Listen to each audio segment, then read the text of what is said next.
नमस्कार, जम्मू कश्मीर का ये बुलेटिन देख रहे हैं आप और मैं हूं प्रियंका गुप्ता आपके साथ। बुलेटिन की शुरुआत करेंगे कश्मीर के साथ, क्योंकि कश्मीर में सर्दियां जैसे ही शुरू होती हैं वैसे ही वहां की आवाम को बिजली कटौती की समस्या से जूझना पड़ता है। बिजली कटौती के संकट से कश्मीर घाटी की आम आवाम जूझ रही है और सर्दियों के मौसम में भी बिजली की आंख मिचौली जारी है। प्रशासन के दावे भी लोगों को राहत नहीं पहुंचा पा रहे हैं। चाहे हम मीटर्ड इलाकों की बात करें या नॉन मीटर्ड इलाकों की बात करें, अघोषित कटौती से लोग बेहद परेशान हैं, क्योंकि हर बार प्रशासन की तरफ से ये दावा किया जाता है कि विंटर्स में आम आवाम तक जो बिजली है उसकी सुविधा पहुंचाई जाएगी। उसके बावजूद जो कई जगह पर बिजली पूरा दिन गुल रहती है, कई जगह पर थोड़ी देर के लिए आती है, जिससे वहां के लोगों को बहुत परेशानी होती है। आप अंदाजा लगा सकते हैं कितनी सर्दी कश्मीर में पड़ती है, किस तरह से वहां के लोग सरवाइव करते होंगे, एक बहुत बड़ा सवाल है। और इसी के चलते सबसे क्रूशियल सर्विस अगर विंटर्स में कश्मीर में किसी को कहा जाता है तो वो है पावर सप्लाई। अब पावर सप्लाई क्यों नहीं पहुंच पाती है, चाहे हम मीटर्ड एरियाज की बात करें या नॉन मीटर्ड एरिया की बात करें, क्योंकि सबसे ज्यादा डिमांड विंटर्स में इलेक्ट्रिसिटी की होती है। उसके बावजूद अनस्केड्यूल्ड पावर कट्स होते हैं, पूरा दिन बिजली गुल रहती है, कुछ घंटों के लिए बिजली आती है। लोग जैसे हर साल विंटर्स में परेशान होते थे, अभी भी उसी तरह से परेशान है। ये परेशानी कब दूर होगी, हर किसी शख्स के जहन में ये सवाल है। चलिए जानने की कोशिश करते हैं। सैयद रूफ फारूकी श्रीनगर से हमारे साथ ज्वाइन कर चुके हैं। रूफ, बताइएगा, क्योंकि ये पहली बार नहीं है जब कश्मीर के लोगों को सर्दियों में बिजली कटौती की समस्या से जूझना पड़ रहा है। हर बार एडमिनिस्ट्रेशन दावे करती है कि बिजली पहुंचेगी, पर कब पहुंचेगी ये सवाल अभी भी बरकरार है। बिल्कुल प्रियंका, देखिए अभी वादी की बात करें तो शदीद सर्दी है और शदीद सर्दी में लोगों को काफी ज्यादा दिक्कतें हो रही है और सबसे बड़ी दिक्कत जो है बिजली सप्लाई के हवाले से, क्योंकि हर बार हम सुनते हैं जो ही गर्मियों का मौसम आता है और जो एडमिनिस्ट्रेशन है या जो महकमा बिजली है वो कह रहे हैं कि लोगों तक माकूल बिजली देने के लिए और इसको बेहतर करने के लिए अब इंतजाम किए जा रहे हैं और जहां कहीं भी कमी दिख रही है उसको दूर किया जाएगा और सर्दियों से पहले ही ये काम होगा। और पिछले साल भी हमने सुना कि जो सर्दियों की वजह से लोगों को मुश्किलात है और बिजली ना होने की वजह से काफी ज्यादा दिक्कत आ रही है, तो इसको कम किया जाएगा, इसको खत्म किया जाएगा और इस साल इस पे काम किया जाएगा। वो साल बीत गया, अब जब सर्दियां दोबारा शुरू हुई मगर सिस्टम वही का वही है। अभी भी लोगों को काफी ज्यादा मुश्किलात हो रही है बिजली सप्लाई के हवाले से। महकमा कह रहा है कि हम एक्स्ट्रा जो बिजली है वो दे रहे हैं लोगों को, मगर अभी बर्फबारी भी नहीं हुई है। सर्दियां अगरचे हैं मगर बर्फबारी नहीं हुई है। अब बर्फबारी जब होगी तो और भी मुश्किलात लोगों को हो सकती हैं। मगर सरकार की तरफ से जो कुछ कहा जा रहा है वो वादे जो है वो पूरे कहीं होते हुए दिखाई नहीं दे रहे हैं, क्योंकि कई सालों से ये परेशानी चल रही है। हम आज की बात नहीं करें, हम गवर्नर डिस्पेंशन को या गवर्नर इंतजामिया को ही इसका जिम्मेदार नहीं ठहराएंगे, क्योंकि जो यहाँ की सरकारें भी हुआ करती हैं तब से लेकर अगर हम बात करें तो कहीं ना कहीं सर्दियों में यहाँ पे लोगों को काफी ज्यादा मुश्किलात हो रही है बिजली सप्लाई के हवाले से। अब ठीक क्यों नहीं हो रहा है? जो हर साल कहा जा रहा है कि इसको बेहतर किया जाएगा और इस पे सरकार जो है वो काम कर रही है, मगर वो काम कब मुकम्मल होगा, वो काम कब खत्म होगा जिससे लोगों को बेहतर जो है बिजली सप्लाई दी जाएगी? लोग काफी ज्यादा परेशान हैं। और शहर गांव की बात करें, अब कहीं ना कहीं लोग एहतिजाज भी कर रहे हैं, लोग सरकार के खिलाफ गम गुस्से का इजहार भी कर रहे हैं, मगर अभी भी हम कह सकते हैं कि बेहतरी कहीं जमीनी सतह पे दिखाई नहीं दे रही है। बिल्कुल, क्योंकि ये एक सपने की तरह रह आम आवाम के लिए कि उनको जो बिजली है कभी विंटर्स में 24 घंटे प्रोवाइड होगी। अब जिस तरह से आपने जिक्र किया कि हमेशा ऐसा कहा जाता है जो ग्राउंड पर कहीं किया नहीं जाता है, तो सबसे बड़ी बात है जब मेट्रोलॉजिकल डिपार्टमेंट की तरफ से प्रेडिक्शन की जाती है कि बर्फबारी होगी, जहां पूरी दुनिया को सुनने में बहुत अच्छा लगता है, कश्मीर के लोग परेशान हो जाते हैं कि हम सरवाइव किस तरह से करेंगे। अब हीटिंग अरेंजमेंट्स हर किसी के घर में होते हैं, रूम जो उनके घर को जो है उनको वार्म रखना है, पानी गर्म करना है और बहुत सारी बेसिक सुविधाएं हैं और बेसिक सुविधा मिलना हर किसी का राइट है। तो क्या कहेंगे, किस तरह के हालात ग्राउंड में हैं? क्या मीटर्ड इलाकों में ही ये दिक्कत देखी जा रही है या नॉन मीटर्ड इलाकों में भी ये दिक्कत देखी जा रही है?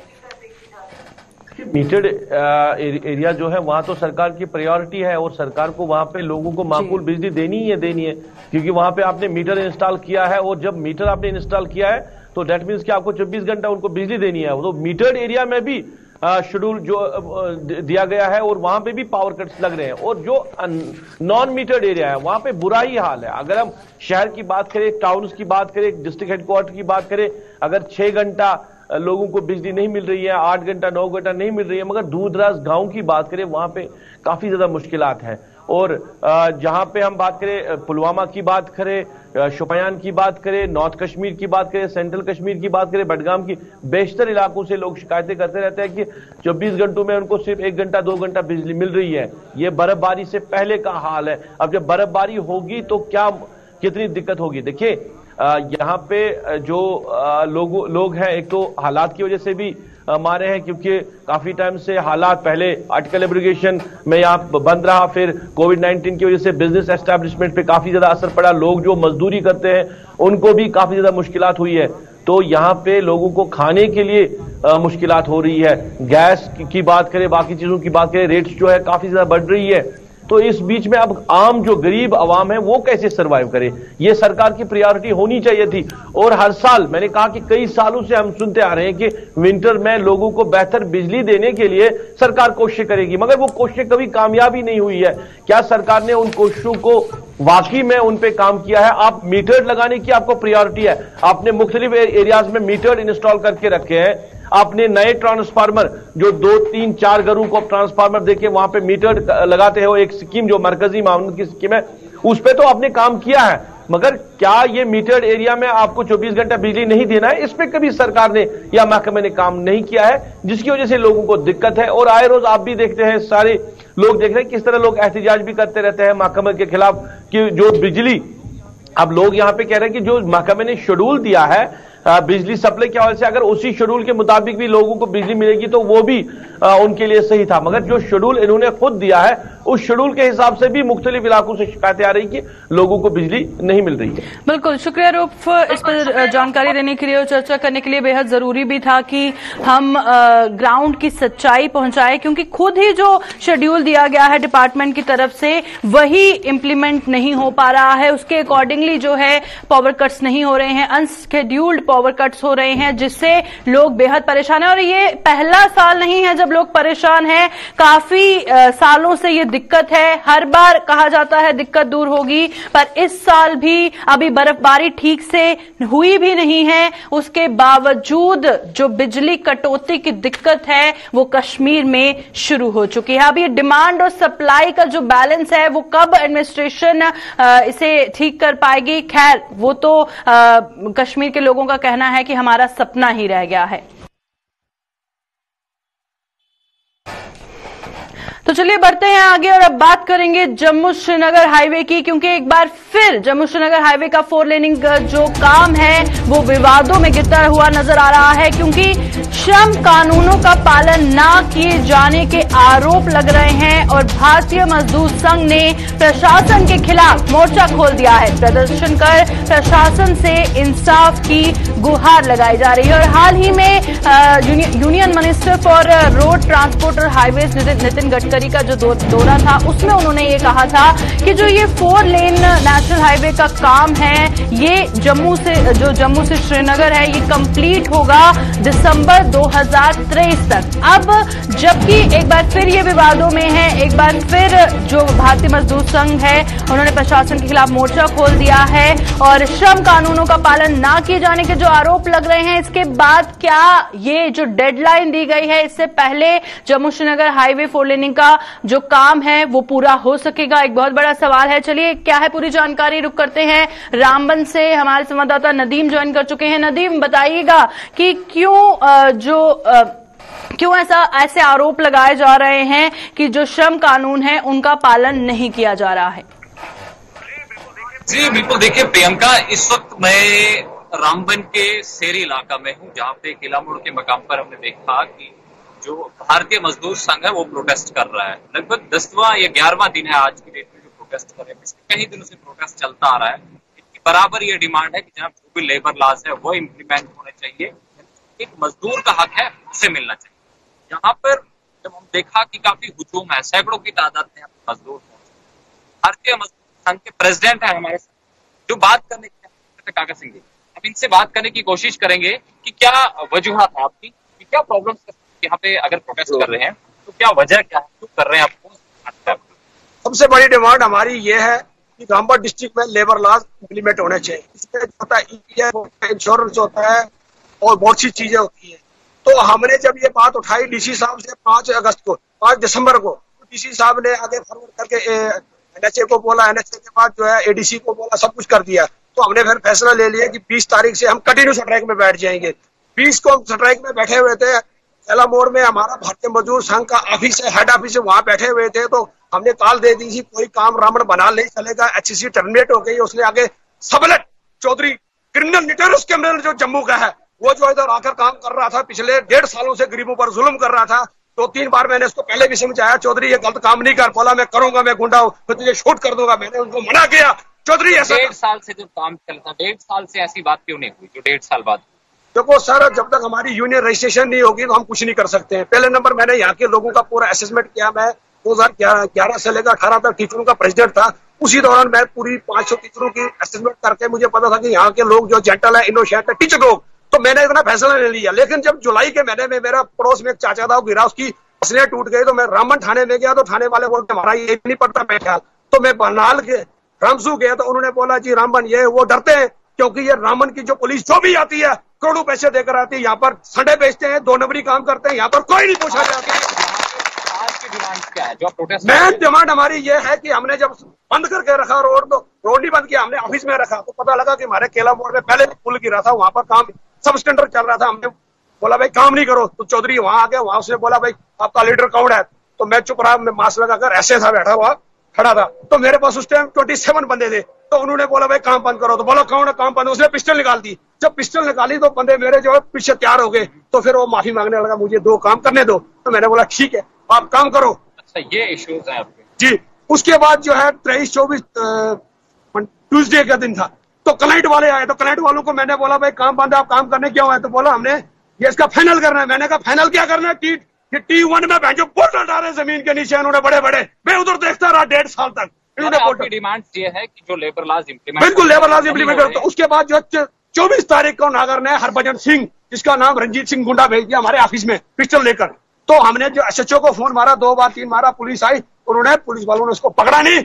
ये एसएचओ रामन मिला हुआ है। यानी जो ज्यादतियां हो रही है, बिल्कुल गरीबों के साथ ज्यादती हो रही है। आप क्या कहेंगे? आप भी यहाँ पे प्रोटेस्ट लाइव कर रहे हैं, क्या बताएंगे, क्या प्रॉब्लम है? देखिए, हम आपको कहना चाहते हैं कि जिस तरीके से हमारे यूनियन के प्रेसिडेंट मास्टर काका सिंह राजू की जो डिमांडें हैं जो यहाँ पर इम्प्लीमेंट होनी चाहिए, उसके साथ साथ हम आपको कहना चाहते हैं नागर सिंह जी ने, चौधरी नागर सिंह जी ने जिला रामबन को एक जो है छोटा सा एक तिनका समझ के रखा हुआ है। यहाँ के लोगों को भेड़ बकरियां समझ के रखा हुआ है। यानी ये चीज की ज्यादतियां हो रही है। जी बिल्कुल प्रियंका, जिस तरह से हम इनसे बात कर रहे हैं, जो लीडर्स है यहाँ पे भारतीय मजदूर संघ के, तो उनका यही कहना है कि जो एक मजदूर को उसका हक मिलना चाहिए। जब वो ओवर टाइम काम करता है तो ओटी मिलना चाहिए, पीएफ कटना चाहिए, वो लेकिन तमाम चीजें नहीं दी जा रही है।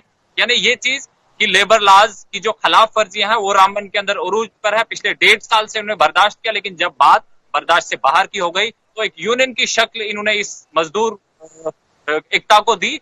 आज भारतीय मजदूर संघ के बैनर पर ये प्रोटेस्ट करे, उनकी डिमांड थे कि जो भी आज तक ज्यादतियां हुई है मजदूरों के साथ, उनका कहीं ना कहीं अजाला किया जाए, लेबर्स को उनके हकूक दिए जाए। और उसके बाद की जो श्रीनगर जम्मू कौमी शाहरा को 4 लेनिंग का काम इस वक्त चल रहा है, वो काम तभी रिज्यूम होगा, मजदूर तभी अपने बिल्कुल काम जिस पर तरह के हालात नदीम बनते हुए नजर आ रहे हैं, डेडलाइन जो दी गई है, या फिर हाल ही में केंद्रीय मंत्री नितिन गडकरी ने अपने दौरे के दौरान कहा था कि 2 साल के अंदर अंदर काम पूरा होगा और जरूर होगा, और जिस तरह के हालात बनते नजर आ रहे हैं, क्या लगता है कि क्या इसमें डिले हो सकता है, देरी हो सकती है?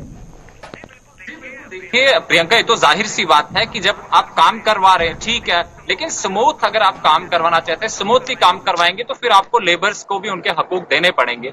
तो जाहिर सी बात है कि जहां 11वें दिन में आज ये स्ट्राइक एंटर हो चुकी है, तो अगर इसी तरह से जितनी देर एडमिनिस्ट्रेशन की तरफ से, जो भी एनएचएआई की तरफ से या फिर दीगर जो कंसर्न एजेंसीज हैं उनकी तरफ से जितनी देर की जाएगी इन लेबर्स के हकूक पूरे करने में, तो जाहिर सी बात है कि इसमें डिले तो होगा ही। जो टाइम पीरियड है उसमें नहीं पूरा हो सकता है काम, क्योंकि जितना डिले करेंगे अब, क्योंकि पहले से ही हमने देखा है कि जो लिमिटेड टाइम पीरियड था उससे ज्यादा का टाइम हो गया है। अभी तक मुकम्मल होने की कोई उम्मीद नहीं है। और आज ये प्रोटेस्ट जो चल रहा है, तो इसके चलते तो हम ये कहेंगे कि 2 साल का वक्त बताया गया है, शायद वो कम पड़ जाएगा, क्योंकि लेबर्स को जब तक हक नहीं मिलेंगे तब तक ये प्रोटेस्ट पर बराबर रहेंगे। तो इस पे तो देखना होगा, इस पे बात करनी चाहिए लेबर से आके, यूनियन से आके, ताकि इनके मसले हल हो और हमारा जो 4 लेनिंग का काम है स्मूथली चले। क्योंकि हमने देखा है कि जब 4 लेनिंग का काम चल रहा है तो इस दौरान कई बार हाईवे बंद हुई है, जिससे हमारे जम्मू कश्मीर यूटी का भी नुकसान हुआ है। तो इन तमाम चीजों को मद्देनजर रखते हुए फैसला लेना चाहिए ताकि तमाम तरह का काम जो है स्मूथली चल सके। बिल्कुल, शुक्रिया नदीम ग्राउंड से जानकारी देने के लिए। और जिस तरह से नदीम बता रहे थे और आपने साफ तौर पर तस्वीरों में देखा कि जो मजदूर हैं वो वहां पर प्रोटेस्ट पर बैठे हुए हैं, काम रोक दिया गया है। और उसके बाद बड़ा सवाल ये है कि जहां काम जल्दी खत्म करने की बात की जा रही है, वहां पर इस तरह के हालात बन रहे हैं जिससे काम में देरी हो सकती है। तो चलिए रुक करते हैं जम्मू का, क्योंकि जम्मू से खबर सामने आ रही है कि ट्रैफिक पुलिस वालों के दबाव में नजर आ रही है। जम्मू में पुलिस वालों के दबाव में आई ट्रैफिक पुलिस और पुलिस वालों के रिश्तेदारों को सरेआम बख्श रही है ट्रैफिक पुलिस। बेहद डिसअपॉइंटिंग ये है, क्योंकि जहां पर कहा जाता है कि जो गलत करेगा उसको बख्शा नहीं जाएगा, वहीं पर एक पुलिस वाले के रिश्तेदार को सरेआम ट्रैफिक पुलिस ने बख्शा और सिफारिश पर पुलिस वाले के रिश्तेदार महिला का चालान नहीं काटा गया।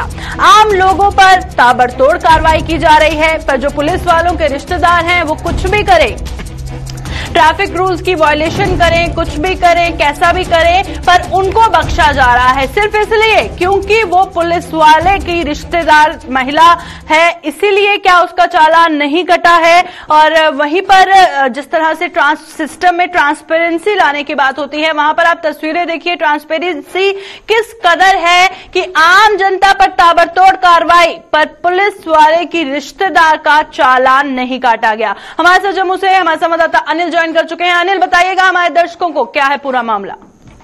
जी निश्चित तौर पर मैं आपको बताने का पूरा प्रयास करूंगा। हालांकि ट्रैफिक विभाग की बात करते हैं तो ट्रैफिक विभाग जो है लगातार एक्शन मोड में आपको नजर आएगा।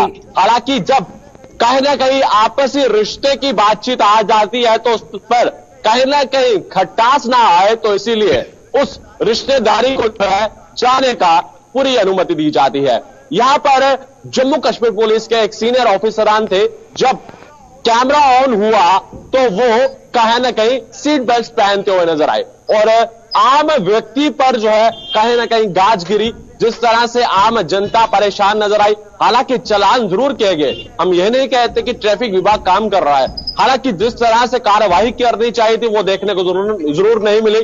जब आपसी रिश्ते की बात आती है तो आपने तस्वीरें दिखाई होगी दर्शकों को कि किस तरह से वहां पर जम्मू कश्मीर पुलिस की एक जिप्सी आती है, उसमें एक महिला जो पूरी तरह से उस पर बैठकर चले जाती है। हमारे साथ एक साथी है, उनसे बातचीत करना चाहेंगे जो पूरी घटना उनके साथ घटित हुई है, क्योंकि जब वो अपनी गाड़ी लेकर यहां से गुजर रहे थे तो उनका चालान किया गया है। इन साथी से जुड़ना चाहेंगे, जानना चाहेंगे जनाब क्या पूरा वाकया था। जो महिला जो यहां पर आती है उसके लिए जिप्सी भेजी जाती है और आपसी रिश्ते की एक बातचीत जो है वो सामने नजर आ रही है। कहीं ना कहीं जवाबदेही आप ट्रैफिक विभाग की बन चुकी है और इसके साथ जम्मू कश्मीर पुलिस की भी जवाबदेही हो चुकी है। बिल्कुल अनिल जी, आज जब मैं सुबह यहां से गुजरा हूं, मेरी गाड़ी इन्होंने रोक ली और गाड़ी रोकने के बाद इन्होंने मुझसे डॉक्यूमेंट्स मांगे। मैंने अपने डॉक्यूमेंट्स इनको दिए। उसके बाद इन्होंने मुझे कहा कि आपका 10,000 रुपया चलान होगा। तो मैंने पूछा किस बात का 10,000 रुपया चलान है। इन्होंने कहा पोल्यूशन नहीं है। मैंने कहा ये पड़ा हुआ आपके सामने जो आपने मुझसे लिया। फिर इन्होंने मुझे कहा कि आपका 5,000 रुपया चलान होगा। मैं किस चीज का, कहते लाइसेंस नहीं है आपके पास। मैंने कहा आपने मुझसे लाइसेंस लिया और बात बहस करने के बाद इसने मेरा लाइसेंस अपनी जेब से निकाला और फिर मुझे चलान दोबारा कहता है 1,000 रुपया। मैंने कहा किस बात का? मेरी 7 साल की बेटी ने सीट बेल्ट नहीं पहनी हुई थी, उसका 1,000 रुपया चलान।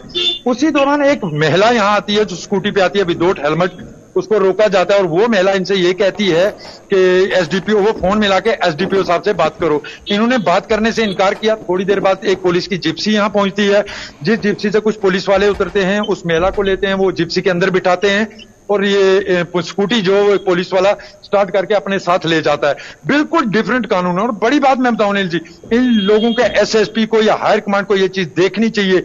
ये लोग जो पर डे में चलान करते हैं, कितनी बड़ी गाड़ियों के चलान करते हैं।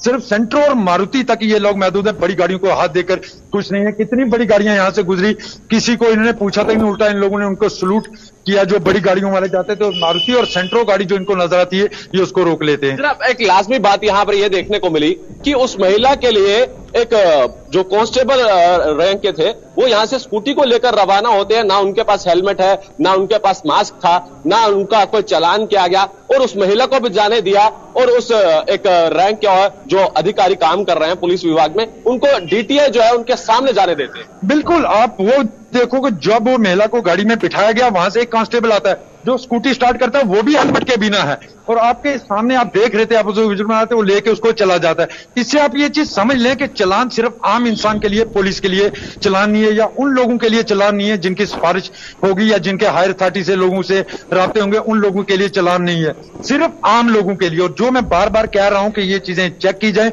सिर्फ सेंट्रो और मारुति तक चलान क्यों रहते हैं, बड़ी गाड़ियों को ये लोग कभी हाथ देकर राजी नहीं। आप खुद समझ सकते होंगे कि महिला कितनी अप्रोच वाली थी कि जिसके लिए जिप्सी आई, जिप्सी में उसको बिठा के ले गए, पुलिस वाला उतर के डीटीआई के सामने यहां से गाड़ी ले स्कूटी लेके चला जाता। आप खुद समझ सकते हैं कि सिर्फ ये उन लोगों को परेशान करते हैं जो गरीब लोग हैं, बड़े लोगों की तरफ इनकी नजर कभी नहीं पड़ती। जी प्रियंका, देखिए साफ तौर पर निश्चित तौर पर बात ये सामने नजर आई है कि आम जनता पर जो है प्रहार किया जाता है, और जब आपसी रिश्ते की बातचीत आती है और वहां पर जो है कोई भी कानून जो है वो सामने नजर नहीं आता है। कानून सिर्फ मिडिल क्लास और उससे निचले स्तर पर देखने को मिलता है, और कहीं ना कहीं अब आम जनता प्रश्न चिन्ह जो है वो खड़े करती हुई नजर आई है। बिल्कुल, शुक्रिया ग्राउंड से ये सच्चाई पहुंचाने के लिए कि क्या ग्राउंड पर होता है, ग्राउंड पर क्या सिर्फ आम आवाम के लिए कार्रवाई होती है, क्या अगर आप एक पुलिस वाले के रिश्तेदार हैं तो क्या आप पर किसी तरह की कोई कार्रवाई नहीं होगी। और एक बहुत बड़ा मामला और बहुत बड़ा सवाल हर किसी के जहन में है कि आप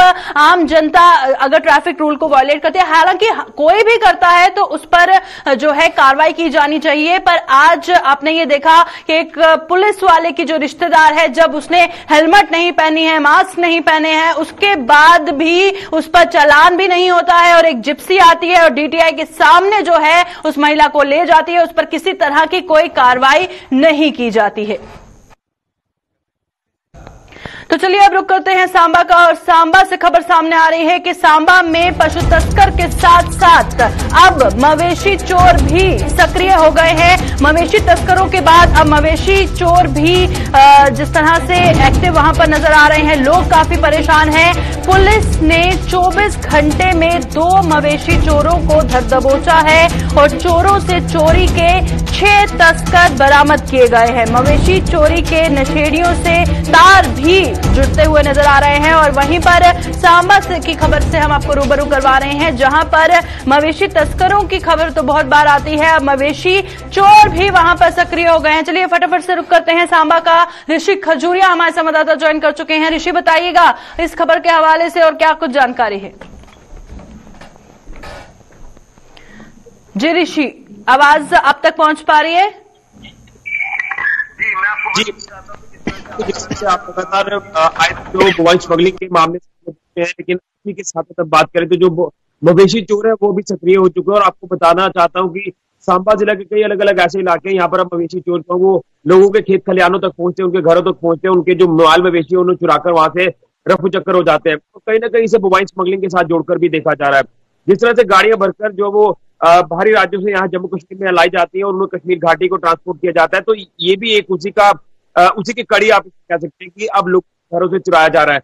इसी के संदर्भ में आपको बता दें कि सांबा पुलिस ने कल 2 इसमें मवेशी चोरों को भी जो है वो गिरफ्तार किया है, और उसमें 6 जो मवेशी जिन्हें लोगों के घरों से चुराया गया था और उन्हें जम्मू के किसी इलाके में बेच दिया गया था, वहां से उन पशुओं को भी रिकवर किया गया है सांबा पुलिस की तरफ से। और उसी के साथ जो 2 चोर पकड़े गए हैं वो दोनों सांबा से ताल्लुक रखते हैं। एक बताया जा रहा है कि सांबा के बंतला इलाके का है और एक विशेष समुदाय का व्यक्ति चकमंगा गुजर इलाके का रहने वाला है। तो कहीं ना कहीं आपको बताना चाहते हैं कि जिस तरह से ये चोर सक्रिय हुए हैं, तो लोगों का जो जीना है वो बेहाल इसलिए हो चुका है कि लोग जो बड़ी मेहनत से अपने माल मवेशी लाते हैं उनके ऊपर वो डिपेंड रहते हैं, खासतौर पर किसानी वर्ग के मैं लोगों की बात कर रहा हूँ, जो जिम्मेदार लोग हैं। तो कहीं ना कहीं चिंता का विषय कि हमें कहीं ना कहीं जो हमारे हिंदू मान्यता की बात करें तो उसे कहीं ना कहीं आहत किया जा रहा है। उसी के चलते अब सांबा पुलिस को कड़े शब्दों में कल लोगों ने अपना रोष व्यक्त करते हुए कहा कि आपकी नजरों के सामने ये सारा जो प्रचलन है ये शुरू हो चुका है, लेकिन इसके ऊपर आप लोग कमर नहीं कस रहे। और एक डेपुटेशन जो है वो पुलिस स्टेशन में जाता है और वहां पर जो पुलिस के आला अधिकारी है वो भी उनकी बात सुनते हैं, लेकिन उसके बाद पुलिस एक्शन में आती है। 24 घंटे के भीतर इन 6 जो पशुओं को जो है वो रिकवर किया जाता है और उसी के साथ साथ 2 इसमें पशु जो चोर थे उनकी भी गिरफ्तारी की जाती है। तो मुझे लगता है कि आने वाले समय में भी पुलिस को इसी तरह से एक्शन लेना होगा। हालांकि मोबाइल स्मगलिंग को लेकर बात करें तो जब इस तरह की अटेम्प्ट की जाती है तो स्मगलर जो वो या तो पुलिस के चंगुल में आ जाते हैं और मैक्सिमम देखा जाता है कि वो चकमा देकर भाग जाते हैं। और यहाँ पर जो इस पूरे संदर्भ में मैं आपको बताऊं तो इसके पीछे कहानी कुछ और नजर आ रही है, और वो कहानी ये है कि जिस तरह से एक युवक भी इसमें जो है वो गिरफ्तार किया गया है, तो वो बताया जा रहा है कि नशे की लत में जो वो फंस चुका है और चकमका गुजरा इलाका, यहाँ इलीगल एक्टिविटीज आगे भी होती है, अब भी हो रही है और इसको लेकर पुलिस को पूरी जानकारी है। लेकिन जिस तरह से नशे की बात इसमें सामने आई कि नशा करने वाले जो लोग हैं वो इस तरह का जो व्यापार है वो कर रहे हैं, यानी हिंदू धार्मिक मान्यता को जो आहत पहुंचा रहे हैं, तो इसके पीछे नशा भी एक कारण जो है वो सामने नजर आ रहा है। मुझे लगता है कि इसको लेकर पुलिस को और ज्यादा इंटरवीन करना होगा, आगे बड़े स्तर पर आगे जाना होगा और इसकी तह तक जाकर उन लोगों को उठाना होगा जो नशे के जोर पर यहाँ पशुओं को बेचने का काम कर रहे हैं, उनको चुराकर लोगों के घरों से। जानकारी फराहम करने के लिए श्री खजूरिया जिस तरह से बता रहे थे कि वहां पर जो पशु पुलिस को एक बड़ी कामयाबी मिली है, 2 मवेशी चोर धर दबोचे हैं, पर वहीं पर लगातार कोशिश की जा रही है जिस तरह से लोगों के जो सेंटिमेंट्स जुड़े हुए हैं उससे इस तरह से खेलने की, तो कड़ी से कड़ी कार्रवाई जो है इन लोगों पर होनी चाहिए। अभी के बुलेटिन में फिलहाल इतना ही, दीजिए इजाजत, नमस्कार।